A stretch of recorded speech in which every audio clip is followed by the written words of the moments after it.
Gusto mong mag-ipon pero bakit laging nauubusan? So, gano'n rin ba ang problema mo? Yung gusto mong makapag-ipon pero kada sweldo parang magic, biglang ubos na lang ang ating pera. So, lagi kang nangangako sa sarili mo, next month na magsisimula na ako talaga, promise. Pero hindi pa rin yung nangyayari. So, bakit? Bakit may gano'n tayo? Hello, ako nga pala si Celine. I am a financial advisor and my advocacy is spreading financial literacy and financial education to all breadwinners out there. Okay? Isa sa mga inaalala natin every sahod is, paano kung dumating ang emergency at wala ka tayong nahuhutan?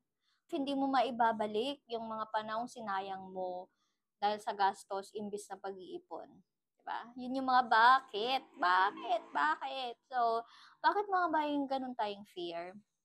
So, ito yung isa sa mga reasons bakit tayo may fear na ganito is nag-start yan sa childhood natin, kung paano tayo pinalaki, yung upbringing natin, so yung environment natin habang lumalaki tayo. So, it could be na lumaki kang walang tamang financial guidance talaga.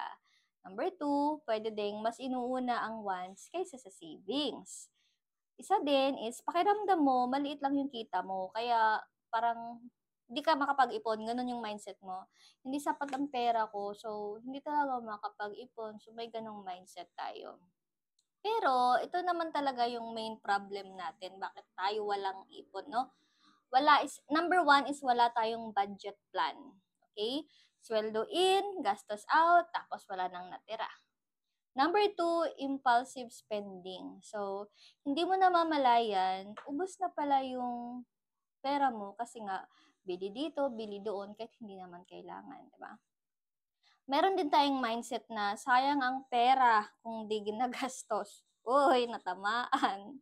Ako din, isa din ako sa mga ganito sayang yung pera kung di magagastos. Pero kasi, namulat ako, paano kung mas may malaking pangangailangan in the future? What are we gonna do then? Diba?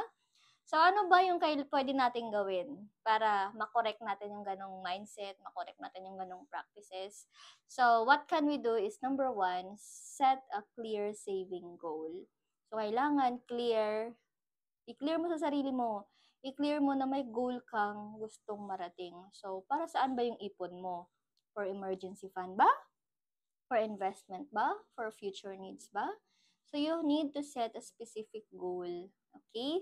And then, number two, pay yourself first. So, bago tayo gumastos, itabi agad yung savings natin. So, dapat income minus savings and equals expenses. So, kung ano natira dun sa